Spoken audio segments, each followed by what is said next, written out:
Good morning. It's Wednesday, September 10th, 2014. This is your morning edition on I-24 News.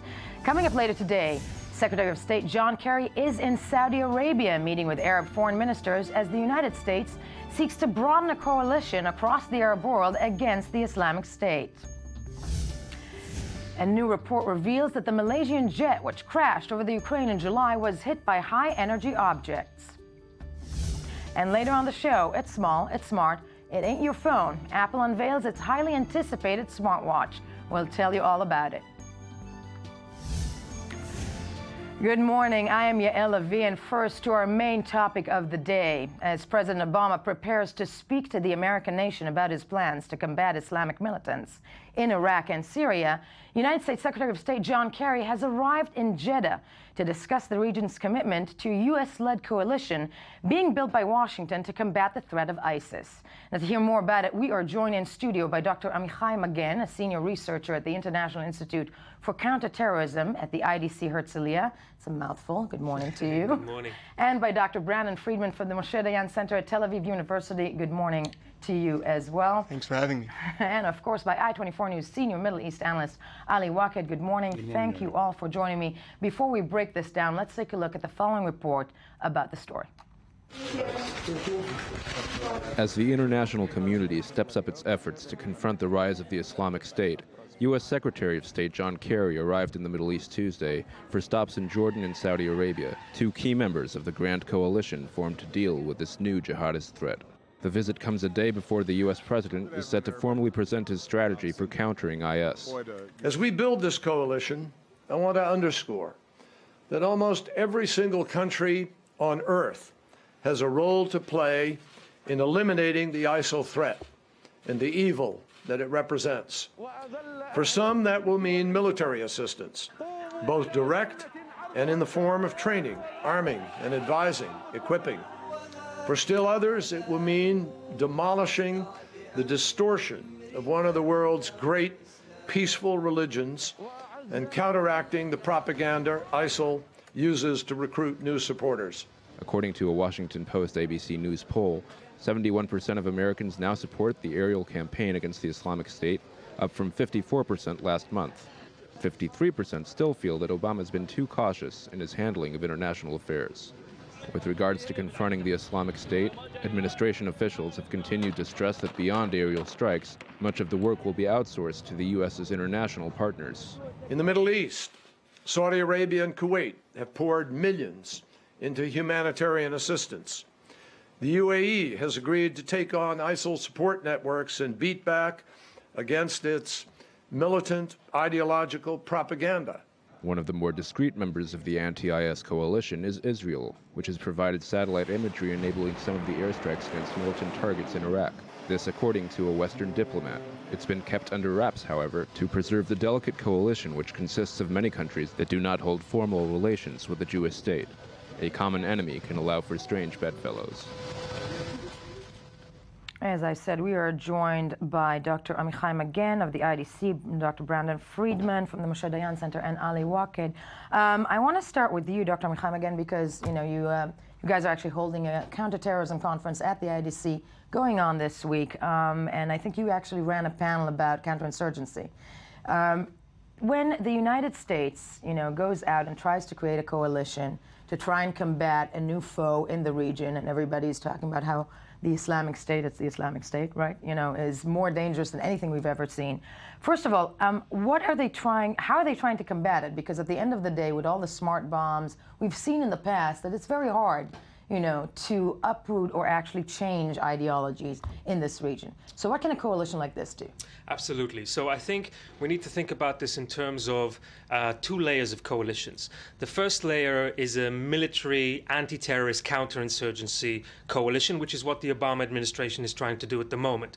And we need to understand where this administration is coming in. They're coming in after the colossal failure and enormous costs in both blood and treasure of the Bush administration's attempt at state building and democratic state building in Afghanistan and Iraq. And as we've seen from the figures, the American public may be waking up from an isolationist movement, but there's no doubt that there are tremendous constraints on the Obama administration and a great reluctance to put boots on the ground and to engage in another very costly, very difficult counterinsurgency stroke state building exercise. Right. Okay, so that's on the one hand. On the other hand, the Obama administration has been compelled both by internal pressures and external pressures into action. It cannot maintain its attitude of passivity or this idea of leading from behind. And it can't be the leader of the free world without actually, right. And so the Obama administration now has to find some kind of middle ground, some kind of strategy between these two extremes, and it's going to be very interesting to see what that looks like. If there are not going to be any boots on the grounds, then what are we talking about? Containment? Drone-driven aerial attacks? Are we talking about training new troops? Are we talking about new technological devices? It's going to be very interesting to see also what is the allocation of different tasks, as Secretary Kerry has already suggested, right, to different actors. But it's an enormously complicated task just on the military level. It becomes even more complicated when we talk about the longer-term economic, societal, and political arrangements. No, definitely, and we're going to get to that. But before even, they reach that point, Dr. Friedman, I want to ask you, this is the Middle East at the end of the day. It's trying to get all these people that don't get along, I'm simplifying this galore right now, to join within this coalition. This is not Iraq where they're going to the West and trying to create a coalition.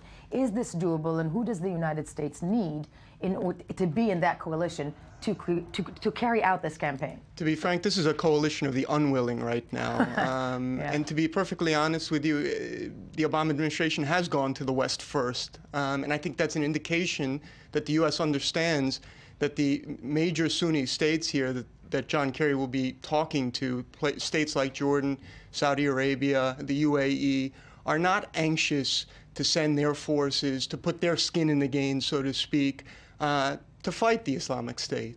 And so, particularly because they believe that would be helping Iran and Assad, the very groups that they've been fighting for the last 4 years, or 3.5 years. And so there's an issue here.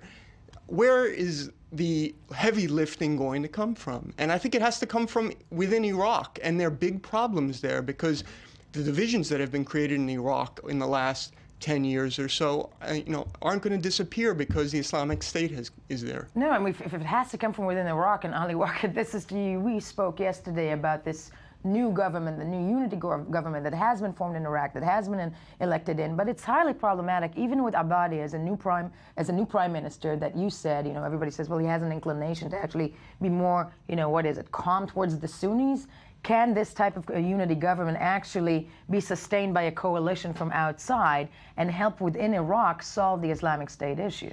Yeah, unfortunately, the Islamic State is no longer a problem only for Iraq or the nature of the Iraqi government. It's a problem of the whole region. As Dr. Amichai said, for example, Jordan, if Jordan will be part of this coalition, what would be the consequences over the Jihadiyya Salafiyya groups in Jordan itself? For the moment, they are playing in the social, political area. They are less in the military level. Will the Jihadiyya Salafiyya groups in Jordan, identified with the Islamic State, will be militarily mobilized in case of an international campaign against the Islamic State? And we mentioned Obama. The United States is looking for a strategy. I think that for the moment we are not identifying any strategy, neither of the United States nor for the West in general. And on the contrary, I can identify some strategy in the attitude and the vision of the Islamic State. They started as Al-Qaeda, then they transferred to the Council of the Mujahideen,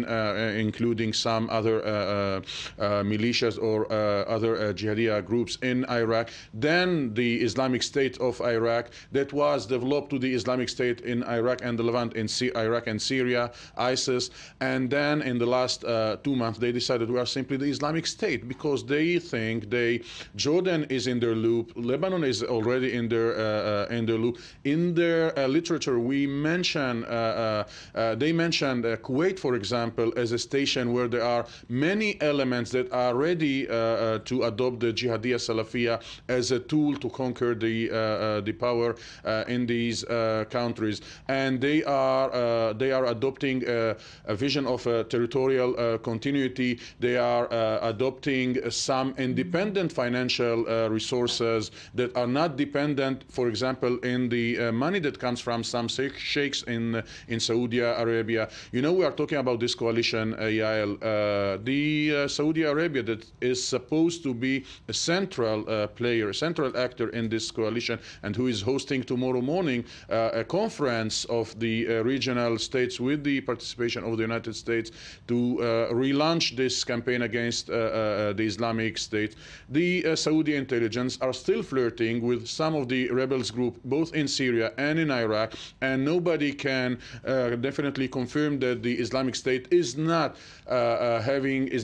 taking any profit of this flirt between Saudi Arabia and the rebels group in Syria and in Iraq. So we are talking here about a very contradictory situation, a coalition that nobody likes nobody, like Qatar and Saudi Arabia in the same coalition, or Iran and Saudi Arabia in the same coalition. Jordan, who is a natural ally of Saudi Arabia, is far of being satisfied from the attitude of Saudi Arabia vis-a-vis the Islamic State and vis-a-vis the rebels in Syria in general and in the region. Jordan, who was imposed to have the training camps of the rebels, and the king who saw some jihadist element, yes, taking trainings in Jordan under the sponsorship of the United States and some Western countries with the finance of Saudi Arabia. So we can say everything about this coalition homogeneous. It is not. Homogeneous enough, definitely. But as you make that point, though, I mean, the fight seems to have already begun because the United States is already bombing from the air, and helped by the United States, Iran and Kurdish forces and Shiite militia are finally, supposedly, this is according to reports, beating back the Islamic State militants who overran most Sunni Arab areas in northern and central Iraq nearly 3 months ago. Now, Kurdish and Shiite fighters have regained ground, so we are told, but Sunni Muslims who fled the violence are being prevented from returning home, and some have had their houses pillaged and torched. And this is the time to actually say hello, as we are joined from Erbil, Iraq, by freelance journalist Hermione G. Good morning to you, Hermione. Good morning. And thank you so much for joining us. And I want to put you into this discussion because the thing that, worries me as a journalist for the last 20 years, and I covered Iraq in 2003 on the ground when the United States went in, is that it's basically playing into the sectarian battle in a country that at this point is completely demolished. And in Erbil, you're in northern Iraq. Can you say, has the threat there of the Islamic State, is it being pushed back? And what is that doing to the Sunni population? I mean, isn't this creating more animosity and the possibility of more sectarian violence down the line? It's certainly being pushed back. The militants are certainly being pushed back from around in northern Iraq. The problem is that for the time being, it's very short term. I mean, they're being pushed back from the Mosul Dam, they're being pushed back from Amelie, and so on. And what we're hoping to see from Obama this evening is a more comprehensive strategy that will, offer a longer term solution of how to get them out of the country, how to allow people to return home finally. But in terms of the sectarianism, absolutely, in some ways it's playing into it. I mean, but what we are seeing now, which is very important, I mean, I think both for the country, but also for the military operation, is that many Sunnis who initially almost welcomed the militants are now turning on them. I mean, in Mosul, really? Okay. Across Anbar province. But at the same time, we're seeing, because the Iraqi army has been so hopeless, we're seeing, very strong Shia militia, increasingly strong Sunni militia. So while that might help in the short term with the immediate military operations, it definitely raises the question of what that will mean in the longer term as these very sectarian militia are becoming stronger. No, completely. And do stay with us. Dr. McGinn, I want to go back to you because as we spoke earlier this week, let's touch on the Obama speech that is going to come tonight and supposedly outlining the American or, the campaign that as Secretary Kerry is trying to create a coalition for it. I'm sorry, but what can that campaign be? Because you stated that the Bush's administration attempt to create a democracy in Iraq failed. I will beg to differ and say that I think that the whole Iraq war is something that created the mess that we're looking at right now. So why go ahead and do that again? Why? I mean, one can say the campaign from the air is going to help. It's going to be 3 years from the air, but let's be honest, it's not going to stay just in the air. What can the campaign as such do? How can the Islamic State be fought by this coalition? Well, the first thing that I think needs to happen is a clear-eyed understanding of the nature of the threat.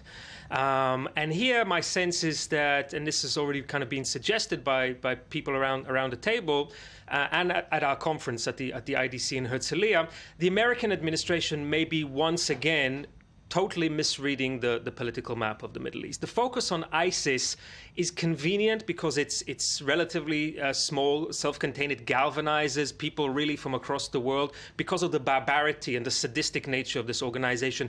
But ISIS is, first of all, part of a much wider network of Salafist, jihadist, radical organizations, extending all the way from Al-Shabaab in Somalia, Boko Haram in the Sahel, and other groups in the Middle East, including the Jabhat al-Nusra network in Syria. So first of all, the coalition, to make progress, we need to understand the nature of this threat. We need to understand the nature of the struggle. We are, perhaps for the first time since the end of the Cold War, in a situation of genuine governance contestation between the free world, the state-based international order, and a movement whose values and vision for the world are completely inimical to us. And I would hope that at the very least Obama has the intellectual knowledge and courage to articulate the nature of the threat, because if we don't get the diagnosis right, it'll be very, very difficult to make meaningful progress going ahead. If I may, I mentioned before that there are two layers to this game. There is the military short to medium term coalition, but what needs to happen here, based on an understanding of what's going on in the Middle East, is we don't only need a coalition to degrade and destroy ISIS. We need a coalition to contain chaos and to begin to reverse it. And that's a much longer term, complicated task, which I think is absolutely necessary, because even if ISIS is defeated tomorrow, we haven't resolved the sectarian issues. Somebody else will come in and fill in the governance vacuum. That's exactly the point. Nobody will ever resolve the sectarian issues. I mean, don't we think, Dr. Friedman? There's a fundamental tension here going on between what the Obama strategy, or ostensibly what I think we'll hear from Obama, is on one hand, they want to defeat the Islamic State. On the other hand, they're trying to hold together Iraq and Syria. And I think that there's a fundamental conflict there, in the sense that in order to defeat the Islamic State, ultimately the U.S. may be providing the tools to the various groups in Syria and Iraq that will ultimately split those two states apart.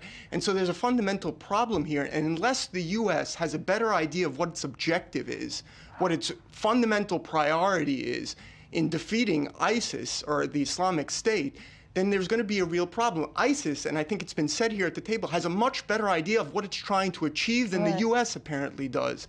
And that, to me, is the fundamental issue here. The U.S. has to decide what its priority is. Is its priority holding Iraq or holding Syria together as unitary states, or is its priority defeating the Islamic State? And to me, there's a fundamental tension there, and unless the U.S. president defines what his priority is, we're going to see a continuous, how should we say it, bungling about the region. No, bungling completely with that, and Hermione, you do stay with us still. Ali Waqid, it's exactly that point of what does the U.S. really want to do, and is Iraq beyond saving? That's one thing that I want to ask, because if we play, if the United States goes in and plays in this playground, okay, and and picks sides, so to speak, it seems like Iraq though is going to have to either sustain itself, or is it breaking apart? Because once you take side in that country, that's it.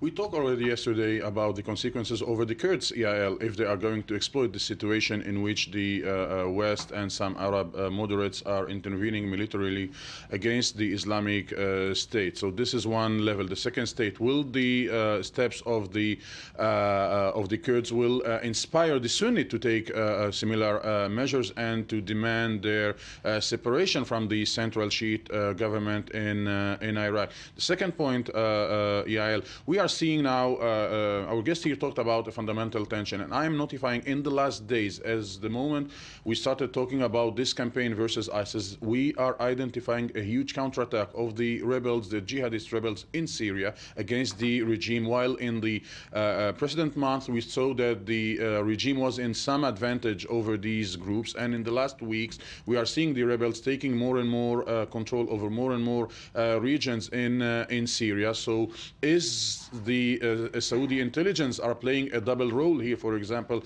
in exposing its sharing the same values against the Islamic State with the United States and the West, and on the other hand indirectly supporting and financing the Jabhat al-Nusra in Syria. This is one thing. The second thing, Obama will have his speech this evening. Can Obama tell us who is the Islamic State? What are the numbers of the militants in the Islamic State? You know, can anybody tell us that? It is amazing, Yael. The numbers are getting from 15,000 to 75,000. Are we including in the Islamic States the militants of the Sunni tribes in Iraq that decide to fight the Iraqi regime? They are not officially part of the Islamic State, but they are collaborating with the Islamic State. The former Ba'ath militias who are now acting on the ground on Iraq, secular, liberal, socialist groups who are having local coalitions with the Islamic States against the central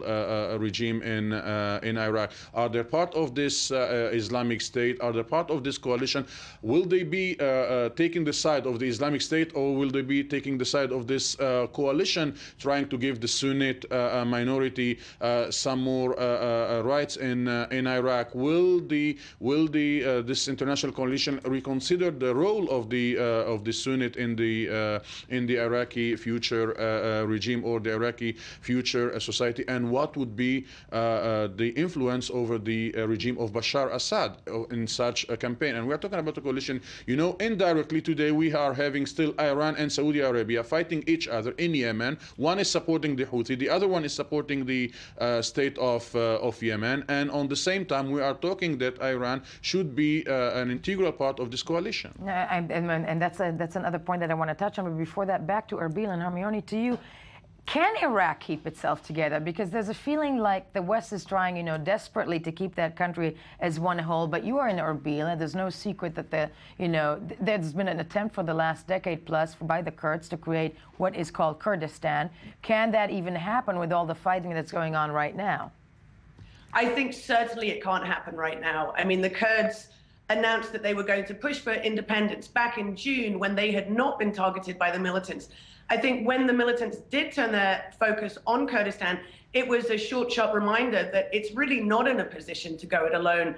The Peshmerga forces were not able to defend the region. They were saved by the American airstrikes.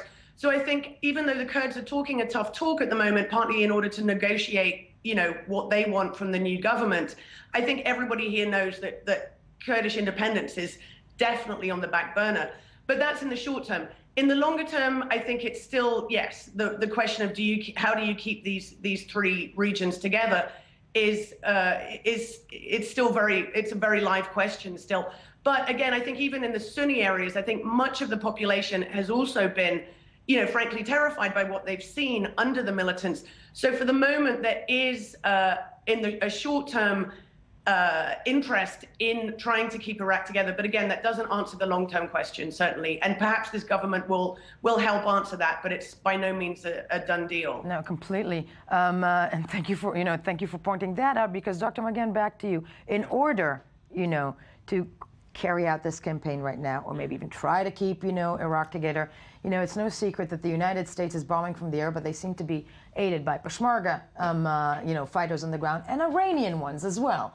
So, as they're going to bed with certain elements in this region that in the past were the big foe, isn't this just, I mean, aren't we looking at a completely different Middle East and actually, some form of cooperation with countries that we in this part of the region are very afraid of?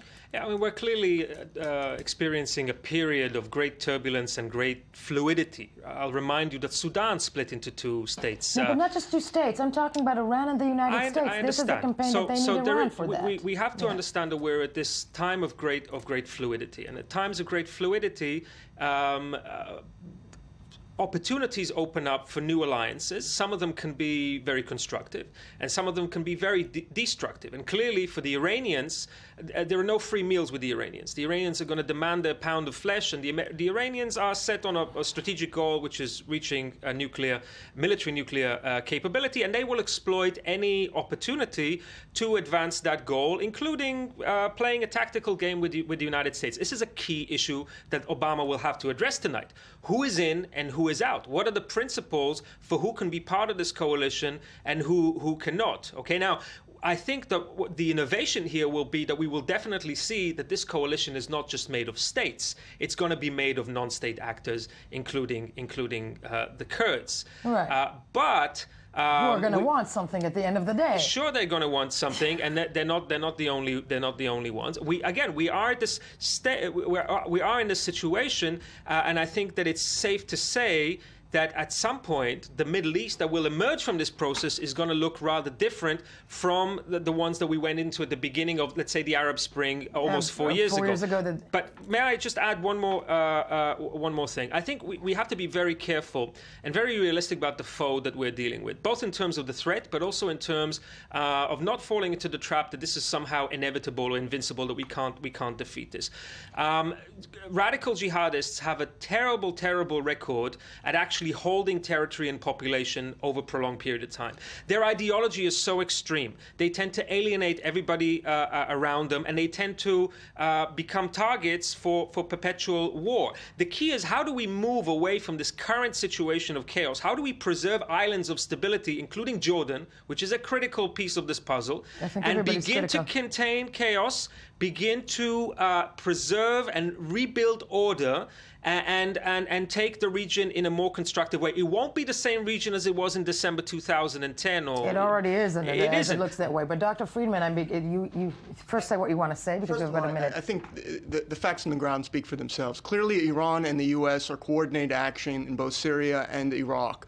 And so whether Obama says that Iran is in or whether they say they're out, there is clearly a convergence of interests. Exactly. And I think that is part of the reason why Kerry is coming to the region and trying to convince Saudi Arabia that they need to get in too. And Saudi Arabia is saying, well, look, if the situation in Iraq means coordinating with Iran and U.S. is coordinating with Iran at our expense, are we going to join and help defeat the Islamic State in Iraq and Syria, only to see Iran and Assad entrench themselves in a way that the Saudis are saying we've been fighting for the last 2.5 to 3 years? And I think that's really at the heart of what's going on here. Sure, there are these other issues, maintaining the borders, protecting Jordan, but the real issue at the end of the day here is, at least as far as the Saudis and the major Gulf states, is, look, Iran is gaining out of this situation, and there's, frankly, the Saudis may be playing a double game, and I probably feel that they are playing a double game.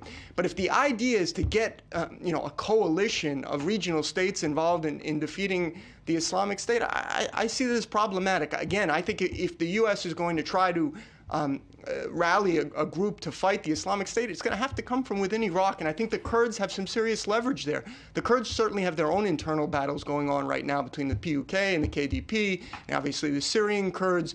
But I think the key issue is, what is Obama going to do to try to bring the groups inside Iraq together to defeat the Islamic State? Sadly, all the time we have fascinating stuff. Ali Waqed, Dr. Brandon Friedman, Amichai Magen, and of course, I'm Energy from Erbil. Thank you so much. When we get back, the Dutch investigative report claims that Malaysian flight MH1 was hit. First, the news.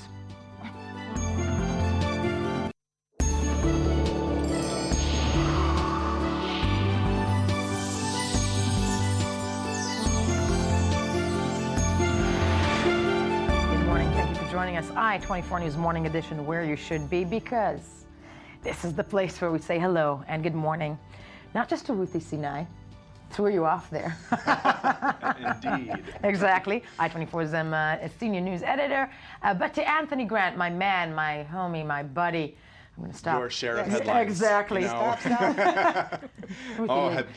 Who joins me daily to discuss the news we missed while reading the headlines. Now, have you seen this one? I'm going to hold this one up. Please do. Did you see this? This is an Israeli newspaper, Yediot Aharonot, and something about a revolution involving not oranges but apples. But apples. Yeah, something about a funky watch there and a funky iPhone. So making news around the world. So we'll talk about it more later. But just I'm so upset at mine, but still, we will talk about it later. Yes. On a more serious Israeli note, some kind of fighting words from Defense Minister Moshe Ya'alon. This was the other day, but being reported widely that the Israeli Defense Minister said Turkey is openly supporting terrorism by hosting Salah al-Uriri, who is a senior Hamas official who is basically alleged by Israel to have played a role in orchestrating the abduction and killing of the 3 Israeli teens in June, and is finding apparently safe harbor in Istanbul or somewhere in Turkey.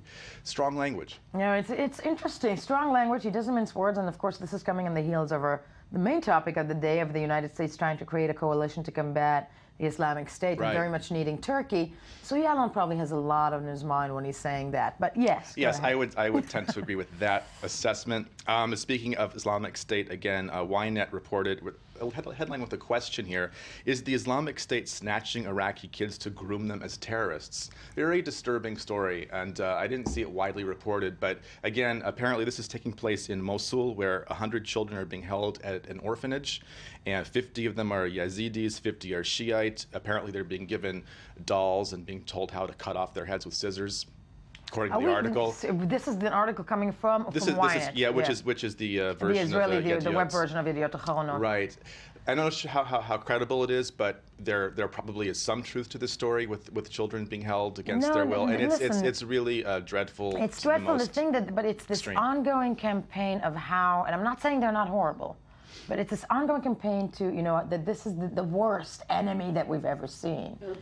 Boogeyman. Well, anyway, let's see what happens with that particular development this week. Hopefully it will quiet down on that front. Again, speaking of ISIS, Hezbollah is talking about ISIS. Everybody is. Everybody, They have good reason to. Well, listen to this headline. Daily Star Beirut says Hezbollah downplays the ISIS threat, saying that the Lebanese army and will take care of the problem. You have, I guess you could say, one militant or terrorist group talking about another. Hezbollah wants to be the biggest threat, right? But there's actually that's my role. Exactly. Domestic drama in Lebanon. There are about 22 Lebanese soldiers that are still being held by the Islamic State and Nusra Front. And 2 were killed. And 2 were decapitated. Yeah. So again, this regional scourge, if you will, is even impacting crazy Lebanese politics. No, definitely. Everybody, the playground everybody's in. That's the thing that I find slightly more frightening about it. That everybody's got a stake in this game right now. Exactly, and everybody has a stake in airline food. If they are flying. A steak. No, they don't. I never did. Yeah, exactly. Well, listen to this headline from USA Today. 1 in 4 airline caterers say food carts are a security threat, potentially. Vulnerable. Apparently, unauthorized people can get into kitchens and trucks and airport food preparation facilities, according to this survey. Right. And the same percentage of people warned that they could place contraband potentially on one of those food carts, which is wheeling you your fabulous airline food. Because the first image I had when you said this was actually that cart just flying down the aisle. Watch your knees and your elbows. And hitting me on the head. Watch out for the food. I would be more concerned about the germs on those carts than there's that too. But then because they can actually have, bombs put on them. I guess potentially anything. I mean, 2 years ago, there were needles found in some sandwiches on a Delta flight. And that's not exactly a terrorist threat, but it doesn't digest too well. I mean, they have some loopholes in that security aspect there. Yeah. Great. Yeah, as the summer travel season winds down, that's something to keep in mind. Yeah, more things to be terrified about while flying. Like Scotland becoming its own country. We talked about it won't go away. No, please. Times of London. Panicked leaders heading to Scotland. Sorry. Yeah, they're going to be missing the Prime Minister's questions in the Commons today in order to campaign in Scotland, but the Queen is unconcerned.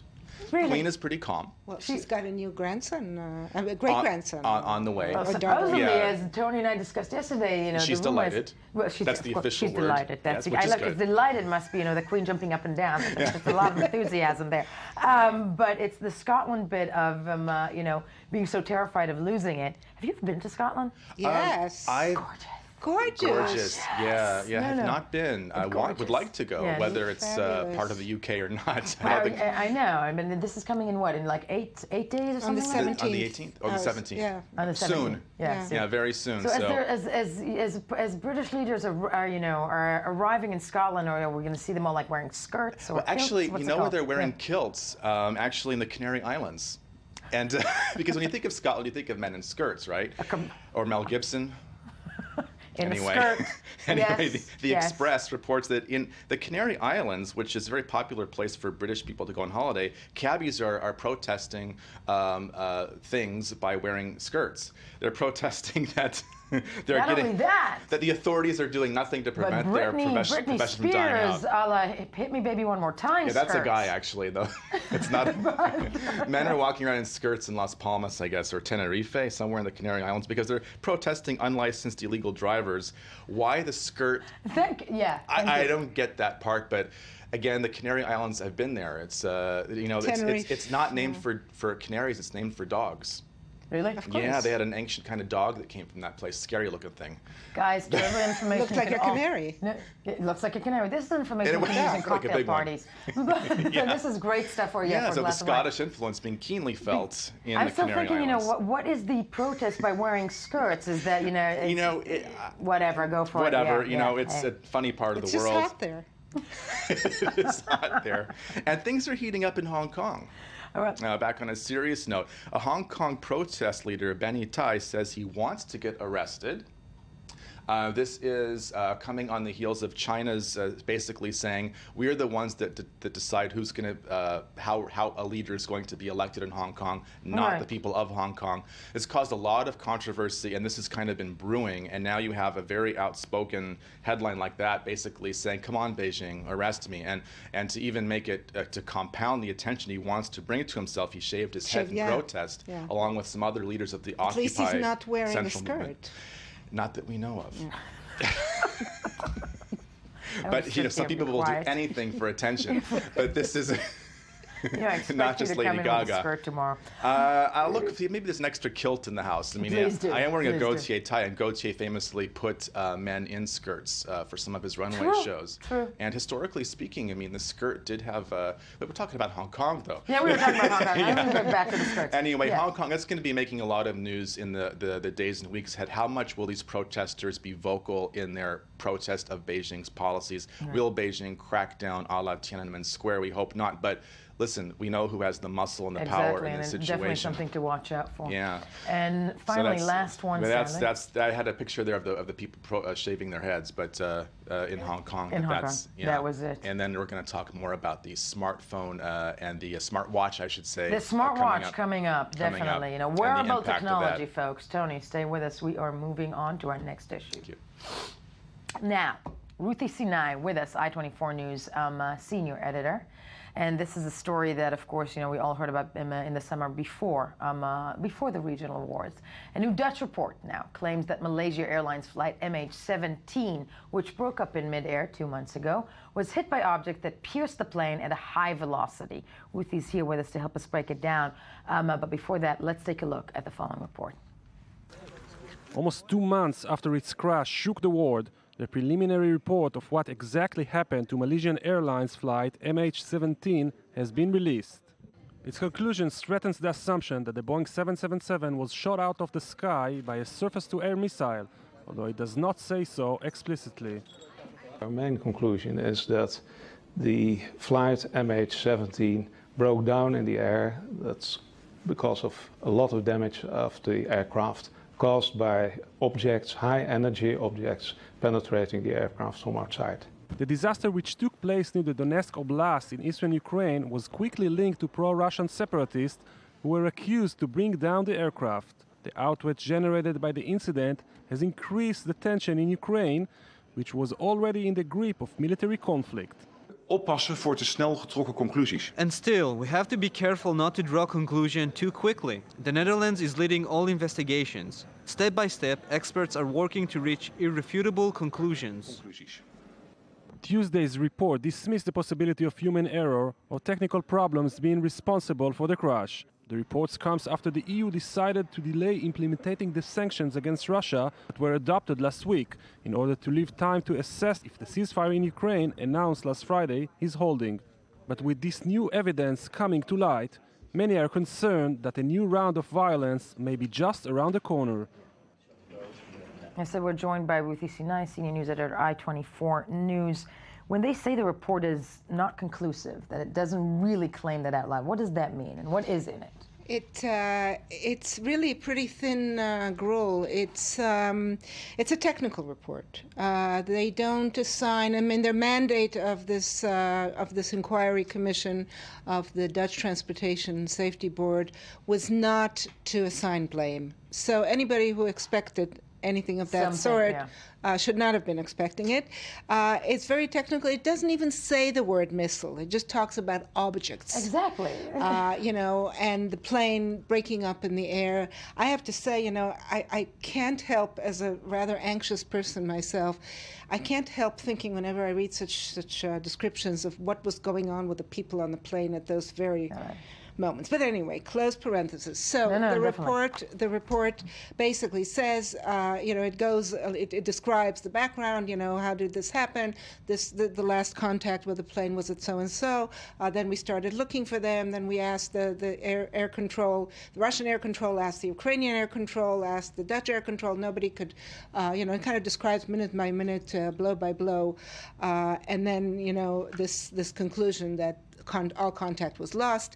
As you remember, probably the investigators couldn't get to the crash site immediately, and the rebels. There was some doubt that perhaps the black boxes, the flight recorders, had been tampered with by the rebels. This has been ruled out by the report. They were extricated from the wreckage and turned over to Western, I believe, Dutch investigators. But why be so, hesitant to actually come out loud? Maybe they don't know, but as you mentioned at the beginning, it's the lingo, high velocity objects. Mm-hmm. I mean, at the end of the day, that must be something coming from the ground. It sounds like a missile. Right. When they say external, but well, look, there was some speculation. This is a theory that the Russians were pushing, that there was a Ukrainian jet fighter somewhere along the flight path, and that whatever it was that hit this MH17 may have come from that plane. So this kind of dispels that, because it basically says that visibility was good. There's no indication in the flight recorder, in the recordings, that the pilots were seeing anything untoward, and if there had been some sort of strange plane encircling or anywhere near the jetliner, it would have been seen. Why are they so hesitant? First of all, because this was the mandate. This is a technical report designed to say, this is what just the facts, man. Just the facts. That's it. No interpretations, no extrapolations. It does rule out, as the report said, it does rule out human error. There were 2 crews on board, highly experienced pilots. They've ruled that out completely. They've ruled out anything weather-related, which, maybe somebody might have thought this was somehow connected. But what is the fear of the consequences when it does, other than a technical report? Because this is most likely leading to a report or a statement that says that this was definitely a missile or something, Well, the final report's only going to come out in July of next year. Now, by that time, the investigators may be able to actually reach the site and talk to people. I don't know. I would have thought that perhaps they could have found or find more parts among the wreckage that would indicate that it was a missile. I mean, there must be parts of a missile somewhere in that debris.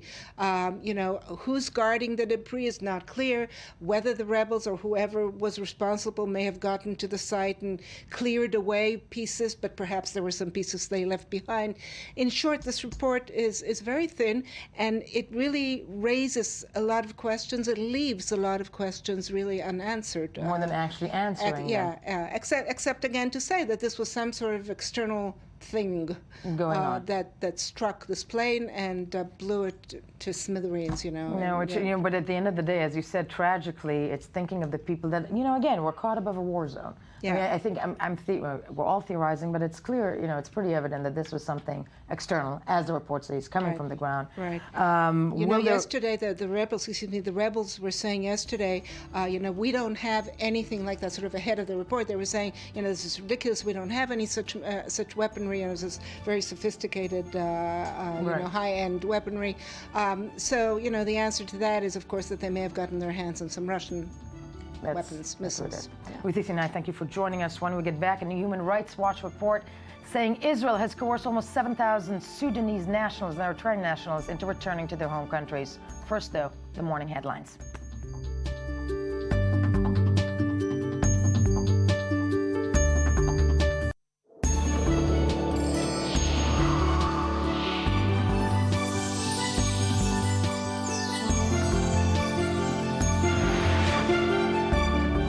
Welcome back. It is still Wednesday, September 10th, 2014. This is still the morning edition, where you should be. Last I checked, I'm still Yael Avi. Thank you for staying with us. Now, according to a new Human Rights Watch report, Israeli authorities have unlawfully coerced almost 7,000 Eritrean and Sudanese nationals into returning to their home countries, where they risk serious abuse. Some returning Sudanese have faced torture, arbitrary detention, and treason charges in Sudan for setting foot in Israel, while returning Eritreans also face serious risk of abuse. We're very honored to be joined in studio by Human Rights Watch senior refugee researcher Jerry Simpson. Jerry, good morning to you. And also joining us from Bnei Brak in Israel is Eritrean asylum seeker Musa Abdul. Musa, good morning to you. Good morning. Thank you. Just one thing to correct, I'm not from Eritrea, I'm from Central African Republic. Okay, thank you for that. Our mistake, and thank you for correcting me. Okay. Musa, before we speak with Jerry, because this report is very damning and it's very good that it came out, I just want to hear really quickly your story. How long have you been in this country? I have been in Israel since March 2008. It's been 6 years and some few months. Okay, and the process that you have been going through right now, are you in the courts trying to stay? Where does your case stay? Yeah, me personally, I got a status of refugee since 2010.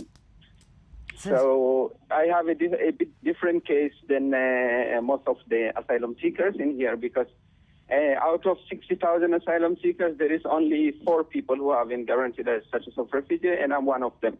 Okay. Are you involved in the plight of, your fellow asylum seekers to try and stay in this country? Do you know what they're going through? Yeah.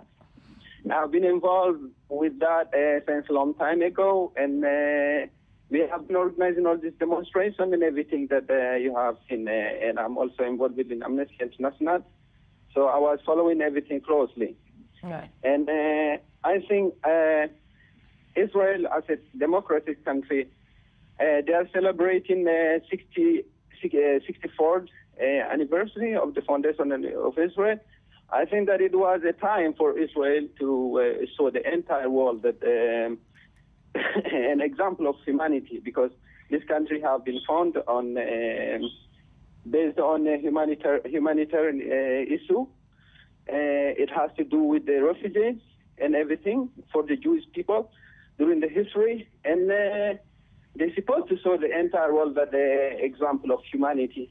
But it's really bad to see that the Human Rights Watch is reporting on Israel the worst ever, treatment of the asylum seekers. They're just treated as criminal people, and a full discrimination, especially from the government. I just don't know why. They refuse even to take even a single asylum application from any Sudanese or from any Eritrean, and decided just to put them in the isolated desert, in the detention center. I just don't understand why. I just can't understand why. Just to check the asylum application and see and define who is refugee. If they find someone who qualified to be a refugee under the international law, then it's not a choice for Israel to give him a status of refugee or not, because this is a convention. Right. It's part of the international law, and Israel is the part also of the international community. And not acting so why that they way. just decide to do, like to treat people like this. And Musa, It's thank absolutely not acceptable, I think. No, definitely. Do stay with us because Jerry Simpson, this is the time to bring you in. This is a damning report. And I want you to, let's start by this, that the coercion itself, it does claim that about, 7,000 Eritreans and Sudanese are being coerced to actually be, to go back to their respective countries where they face horrific consequences. How is that coercion being carried out, according to the report of Human Rights In our report, we document three main ways that coercion is happening. Most recently through an unlawful indefinite detention policy, under which Israel herds thousands of people into remote desert detention centers near the Egyptian border. Most recently, it calls the detention center a residency center, which is an attempt to circumvent a Supreme Court ruling from September 2013, ruling that the indefinite detention policy was in fact a breach of Israel's own basic law, Right. and in our assessment, a series of international laws.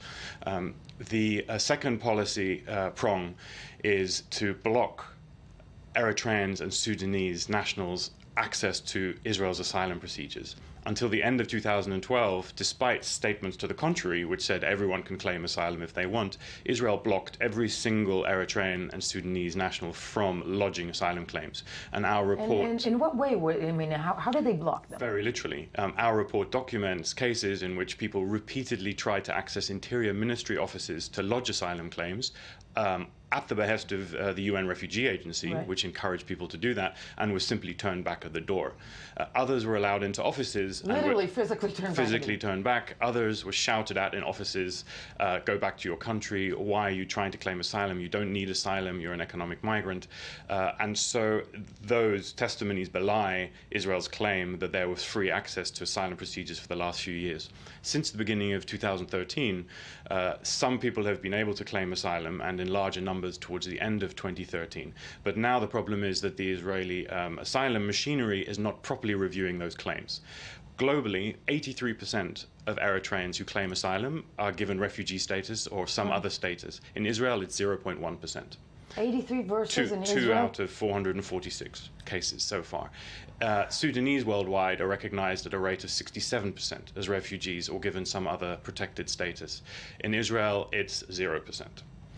In Israel, in addition, we have a problem for Sudanese, which is that Sudanese law criminalizes visiting Israel with up to 10 years in prison. And one of the testimonies that we got from a returnee who returned from Israel to Khartoum was that he was charged with treason for visiting Israel. You have those cases documented as well. So they go back. If you're Sudanese and you are coerced to go back to your country, you end up in jail for 10 more years.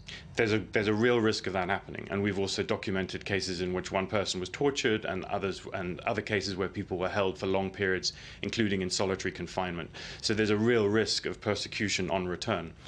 The third prong of the coercion policy is, instead of giving asylum, Eritreans and Sudanese are given what's called a temporary protected status, or temporary non-removal status, which simply gives them the right not to be directly deported back to their home countries. And this is where it gets interesting, because that policy is based on a recognition by the authorities that it is dangerous for Eritreans to go back. and Sudanese to go back, because otherwise they would deport them straight back. So there is an inherent contradiction in the policy. On the one hand, these people can't be sent back directly because of dangers there. On the other hand, in the words of the interior ministers, they're going to make these people's lives so miserable that they leave, and they're going to, the policies are designed to encourage the illegals, as they call them, to leave the country. A real contradiction there. So those three policies together mean huge stress for the Eritrean and Sudanese community, and have caused thousands so far to leave. But by the time they get to Israel, we have also seen and documented cases of to flee Sudan or Eritrea, to get to all the hardship of crossing the desert and things that have happened along the way. Then they reach this type of process. The lingo is the thing that I also always find interesting. In your report, have you found also that asylum seekers versus work migrant? How can that be proven, and how does Israel actually try to? You tell me. No one should be taking Human Rights Watch's word for it, and no one should be taking the Israeli authorities' word for it when we say they're refugees, or when Israel says they're infiltrators who are here for work. It's the job of Israel's independent, objective asylum system to determine whether these people, and how many of them, require protection. And at the moment, the system is an abject failure in that respect.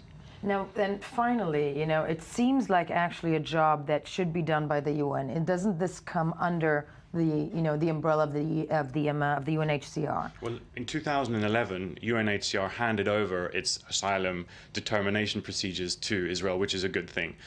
We don't need the UN to be running asylum procedures worldwide. It's good when states do that themselves. However, Israel has repeatedly failed to carry out these procedures in a fair and efficient manner. We have documented that, Israeli organizations have documented that, and lawyers have made those points in many different contexts.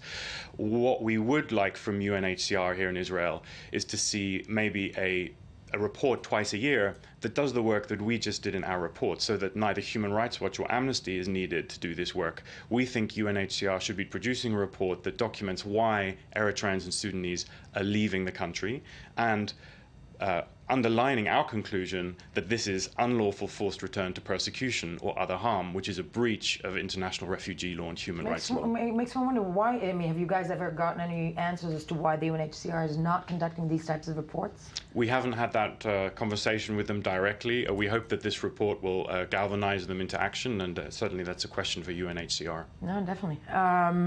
Jerry, thank you so much for joining us. Very, very important report. Musa Abdul on the phone also, thank you for being with us. I think that he mentioned all the time in this report, like I didn't read the full report, but I read the summary that contained like 3 pages. Right. And I didn't see that they mentioned any other African, like it's only Eritrean and Sudanese. But in reality, there are so many other nationalities who are serving in Saharonim, spending their life in Saharonim for many years. I know, for example, one guy from Central African Republic who spent more than 5 years in prison, and he just got released. He had even eye surgery in the prison. But they didn't mention at all, like, all the African, and everyone is experiencing the same situation in Israel, any other African, except the only thing that they didn't do to any other African is not sending them to Holot. So I just don't understand how come Human Rights Watch make a report without mentioning even the name of what the nationalities. We saw that the South Sudanese also have been forcibly deported to their countries, and many of them now are refugees in Uganda and many different countries, but they didn't mention at all. So I just don't understand why. So it's a very good point Musa raises. Yeah. Our report does touch on other nationalities briefly in one of the sections. The main reason we focused on Eritreans and Sudanese is that they make up about 95 or 96% of what Israel calls infiltrators. Right. And the policies that are being introduced, especially the detention policies, are specifically designed to remove Eritreans and Sudanese, which are the largest number, and therefore, as in the words of Prime Minister Netanyahu, the largest existential threat to the Jewish character of the state. Another existential threat. So we understand Musa's concerns, and the framework regulating other nationals are quite complicated. They're slightly different from the legal framework for Eritreans and Sudanese. So we took a decision to focus on the large numbers involved in the Eritrean and Sudanese community. Musa, that is your answer, but I think, at the end of the day, it does bring the whole issue, it does surface the whole issue up and raises it for people to understand it, for people to hopefully react to it and change it. Musa, Jerry, thank you. Jerry, you're stuck with us, and we're going to move on to our next topic.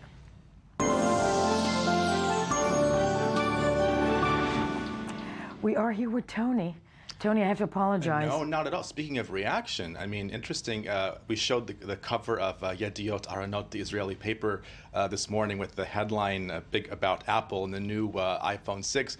And before you continue, I just realized I didn't introduce you as Tony. Oh, just jump right. Yeah, Tony Grant with the web review. So Jerry knows what we're doing here. Okay. Yes. Yeah, but changing the subject, but again, look at all the media attention that is paid to. It could be paid to some, social issues, but it goes to tech because we're a tech-obsessed world. I agree. Good and bad, but anyway. And they're taking over, and they're Apple is taking over the world. We have, of course, yesterday the debut of this lovely new technological creature called what's it called? The smartwatch. Yeah, it's always smart. Yeah, it's smarter than me, because it looks like that and can do so many multitasking things at once that I couldn't even begin to compete with that. Yeah, what are the features of this thing? What does it do? Does it tie your shoes? I don't know. Exactly. Does it brush your teeth? If it flosses for you, then I'm buying one. If it cooks and folds laundry. If it solves the Middle East peace issue. Yeah, That's what I want to know. Yeah, I mean, smart watches are actually. I don't think people understand. There was a piece in the New Yorker actually that says, are people ready for this? And Interesting. I think that I don't know if people really are. I've seen them around. People are starting to buy them. Samsung, I think, has some out now that are on the market, but. That's a lot of information to pack onto your wrist. But, you know, it reminds me a little bit of the Google glasses that didn't fare so well. You know, which hasn't. I don't know. Google Glass. I mean, it gave us the new term glass hole. I mean, if you're wearing Google Glass, you are by definition a glass hole, according to some sources. No, but if you have the Google glasses and you're what is it? It's a glass hole, and you've got the smartwatch, so you're a watch hole. Oh yeah, and you're and you were born a geek, clearly. Yeah, I mean, you know, they're panicking in Switzerland as we speak. I mean, this could just put that country under. Sorry, I know you live there. But yeah, right. Based I'm sorry, I'm dying here. Yeah, based in Geneva, I'm spitting my coffee. Switzerland, clearly, I think the more interesting, and I prefer old-fashioned. I mean, I'm old, but I like mine actually is Dolce & Gabbana, so Power to Italy. Listen, sadly, all the time we have, because this was fabulous, and Jerry, you know, you don't understand what you're missing out on here. But with your Dolce & Gabbana watch, Anthony, my God, that's the only one.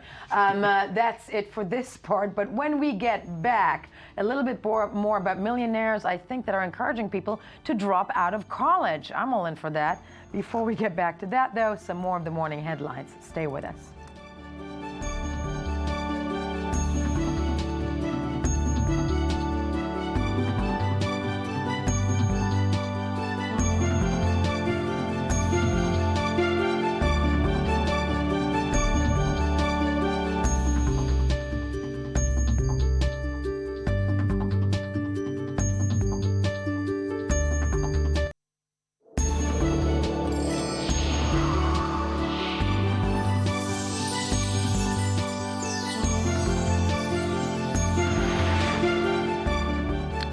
And thank you for staying with us. I-24 News Morning Edition of Where You Should Be, Where I Should Be, because once again, I am joined by two men loving that. Trying to scare the new guy. Sorry. Morning. Morning. Yeah, Ella's back. Now, joining us first is my one and only Daniel. How have you been? Good. I've been okay. How have you been?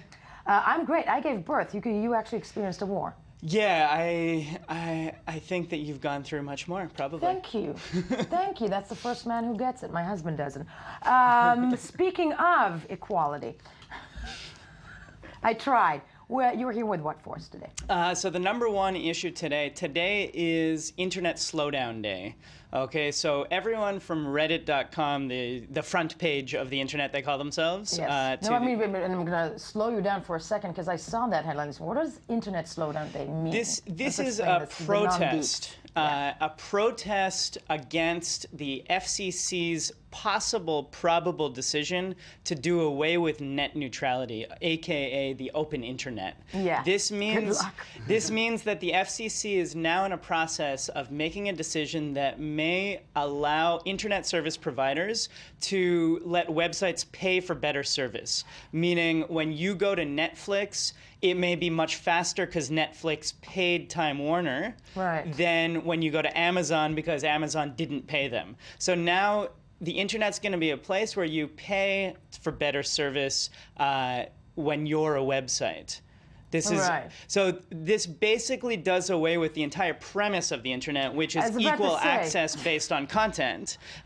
This will have casualties. Everyone from the YouTube star who threw up a video and it went viral by accident, to the startup that's trying to get noticed with their, I don't know, anti-cancer medication. And this is the internet has been thus far a place where you've had equal access based on content. Not only that, and now it's going to be based on money. Remember those days, I don't know, what was it, like a decade plus ago, when we were all completely excited about the internet being the social free new zone where anybody can do whatever they want. And here we are, and it's becoming like the real world where basically big companies only can survive and the others can't, right? Right, and And what it does primarily is ironically, I'm saying this on television. Please do. It takes the internet and turns it into television.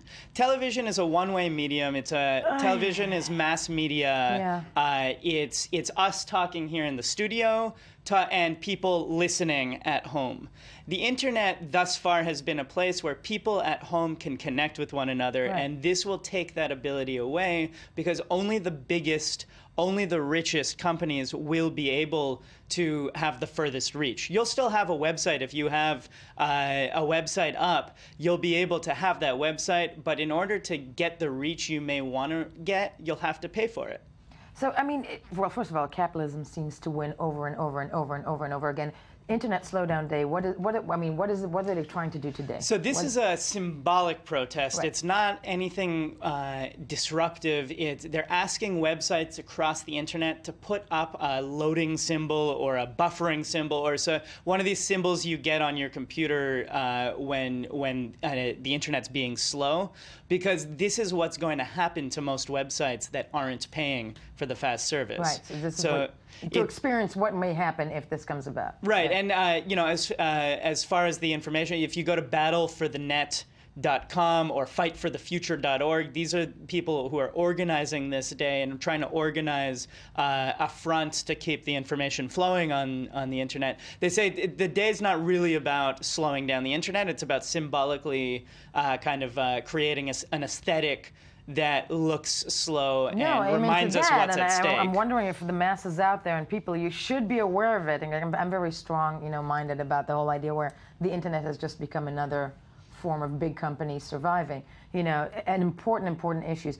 Do you think that this is something that might happen, that, the internet will be closed down to, all of us? And are we definitely heading that way? Can that be stopped? Yeah, it can be stopped. It can be stopped with mass movement. But most analysts don't have much belief in the system taking the side of the little guy right now. I don't know why. I wonder. I know. I don't know why.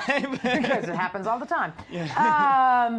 But moving on, Danielle, speaking of the little guy, this is the big guy, this is the millionaire, this is the...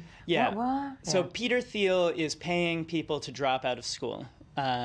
Student debt has tripled. Where the heck was he? Yeah, when I was there. Yeah, go ahead. Student debt has tripled in the last 10 years. It's a huge deal, and people are saying it's just not worth it. It's not worth it to pay to go to 4 years undergraduate, an extra year of graduate, an extra 5 years to get, it's just not worth it. It's just not worth it. Let's take a look at the following report about this wonderful, wonderful man.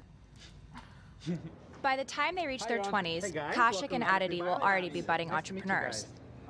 Today, they are visiting a biotech lab to find out how to break into the world of medical technology for their new startup projects. Incubators and centrifuges and ovens. Kaushik wants to use his computer science training to improve medical care across the United States. I don't like to work on apps or I want something that has an actionable benefit on people's lives that I can see. And healthcare is one of the biggest problems that we face as a humanity. Biotechnology is really... He is working to create a platform that would allow primary care physicians, specialists, and hospitals to more easily exchange information. Kaushik received a fellowship for $100,000 from a tech leader to develop the project, but the scheme requires recipients to leave college. So Kaushik left the prestigious Columbia University where he studied computer science and moved to this San Francisco apartment where he lives with other fellowship recipients. That's what everyone does. You go back to school after you graduate from high school. And at one point I decided that didn't make sense for me. 20 exceptional young students under 20 years old were chosen for the program, including Lucy. She already has work experience in computer engineering, designing educational software. For her, the decision to leave college behind her was not an easy one to make. My parents were not happy with the fellowship. They did not want me to do it, and they think that if I don't get my degree, then I'm going to become a hobo someday. Behind the fellowship program is Peter Thiel, the billionaire who co-founded PayPal, an online money transfer system. Thiel firmly believes that universities stifle innovation rather than foster it. We wanted people to be able to have the time to work on their projects really unencumbered and also not be accruing more debt as a young person. One of the things that we talk about is that if you are a young person, you're accruing debt from school, and that's going to keep a lot of people from working on new things and new projects because you have to start something that's going to pay the bills right away. Kaushik is careful not to completely write off school. Depending on how his healthcare project goes, he may return to university life. Lucy, on the other hand, already has multiple job offers from Silicon Valley companies, all without a diploma. And Daniel, thank you for this report because, you know, I should have seen this about 20 years ago. I'm still paying my student debt. I'm not kidding. Yeah. And I know I believe it. No, seriously. I know I look 23, but I am actually 65. So, moving to sports, we are joined by I-24 News correspondent Michael Friedman. Michael, great to have you here. Thanks for having me. You look so scared of me. Not scared You're of you. not scared. Not Good. yet. Okay. I just dropped my mic. What do you have for us today? So we had the U.S. Open men's final, which was a match that was not really expected. You had Marin Cilic versus Nei Nishikori, which are not two big name stars. I have no idea who these people are. No one knew. So the match was very, very interesting, and with Federer not there and Djokovic not there. Him I know. Okay. Those two you should know. Exactly. So with those two out, this led a new player A to new player emerge. into the game. Okay, and we have a report about this one as well. Yeah, Let's take a look, shall we? The unlikely U.S. Open men's final showcased number 11 ranked Kei Nishikori versus number 16th ranked Marin Cilic.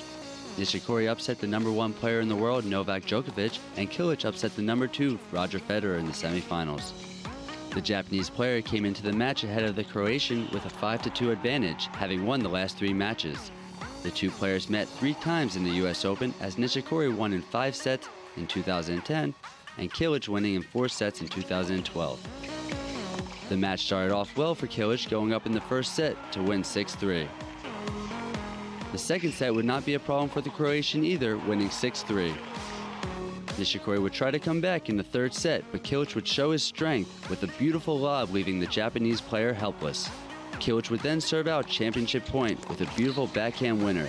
The Croatian would fall to the floor in celebration as he won his first ever Grand Slam. His friends and families were celebrating this meaningful victory. The fans in Croatia were watching intensely and would jump up and down in celebration as Cilic won the 3rd men's Grand Slam title. The fans danced in the street with flares and fireworks. Cilic's father was also extremely proud of his son as he watched from a bar in Croatia. Emotions are overwhelming. I don't know what to say. This is phenomenal. This is great. It's crazy now out here. You can only see this here. You see Marin's friends and his supporters. Just phenomenal. Cilic is the lowest ranked champion since Pete Sampras, who was 17th in the world at the U.S. Open in 2002 in New York. It feels amazing. I mean, there are no words to describe it, and for sure my life is gonna be completely different now. And before the tournament, it was miles and miles away to be even thinking about the Grand Slam trophy, especially here. I knew I was playing well, but you know, to put it all together in 2 weeks after, like in all different conditions against so many good players, it was difficult to think about. And today I'm a Grand Slam champion among all these great players that we have in our era, and just feels absolutely amazing. Despite the disappointing loss for Nishikori, he knows this was a great advancement for tennis in Japan. I even see a lot of news from Japan, and it's great to bring great news to Japan. And tennis is not been biggest sport in Japan, so women's yes, but men's never make this far. So very happy to make another history, and great compliments, and hopefully I can win next time and have something more good result like this. The Japanese fans were watching in hopes of winning their first ever title, but believe Nishikori will win a Grand Slam title for their country in the future. The match ended with Cilic winning 6-3, 6-3, and finally 6-3 again. Ladies and gentlemen, your 2014 U.S. Open champion. The Croatian was crowned the 2014 U.S. Open champion. Fabulous stuff. Who won? Marine Kilic. Marine Kilic won. I know. No. I watched the piece. I Yeah. just couldn't remember the names. It's all those names. It's a Croatian name. It's not so simple. It's not so simple. Yeah. Definitely. But you've got Ray Rice for us as well. Ray Rice. Wow. Yes. Who's he? Ray Rice. You don't know who he is? Well, No, but I'll not. I know him very well because he's from New Jersey. He's originally from New Ah. York and played at Rutgers, New Jersey. So he's a Amen. big football player. He got drafted in 2008 in the NFL draft for the Baltimore Ravens. But the big Ravens story, I know, yeah. Ravens you know, but the big story is in February, he got into a little altercation with his fiance at the time, and they got into a little fight. He actually dragged her by the hair. That guy. That guy. Yeah. Punched her in the face, and they both, had charges, and the charges were dropped. I'm going to have to stop for a second because he's describing this so calmly, right? He had a little altercation. Little altercation. Just punch in his face. Because Yeah. at the time, they Very thought, it wasn't such a big deal. They didn't see the entire footage, apparently. What did they do in the entire footage? TMZ Sports was able to get the footage, and they sent it out. And after that, they had to suspend Ray Rice indefinitely. So Why, what's in that footage? Just wondering out the loud. footage is him actually punching her in the face. So the NFL and the coaching staff and the management all decided, all unanimously, we have to let him go indefinitely. How big was He's Ray out. Rice? Do we have that footage? Can we watch it? I'm speaking to God, of course. Hold on, let's take a look.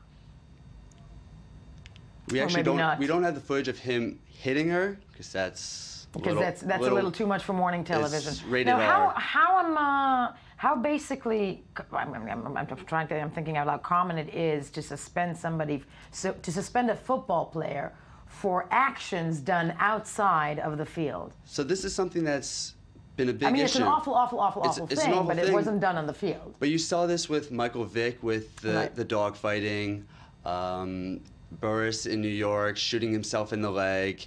So the off-the-field actions has created a lot of controversy, but And we're seeing the footage right now, obviously, clearly mourning. Well, this is geez. I mean, he grabbed her as if she was a rag doll. Yeah.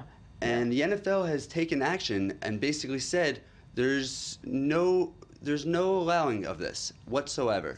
I heard a rumor that the NFL had this video months ago and tried to kind of slip it Really? under the rug. Is there any truth to that? No one knows yet. The issue is with Roger Goodell, who is the commissioner, and the NFL, who's supposed to have the ability to do everything. They're like the Giants. How does TMZ get it and not the NFL? So the question does lie. No, well, that sounds like that rumor is actually true. I mean, at the end of the day, Who are they trying to protect? And at the end of the day, the fans and the people are looking at Roger Goodell as a big joke. As a big joke. Sadly, all the time we have, because there's so much more I wanted to discuss with you. I have no idea who you are, but we'll meet again. Daniel, thank you so much for being here. As Michael, always. same to you. And thank you guys for staying with us. Don't forget to check us out on the web, i24 News, on Facebook and Twitter. Check out the Sports Magazine today at 5:30 Middle Eastern Time, and of course also the Economy Magazine. And tune in tomorrow morning for your morning edition.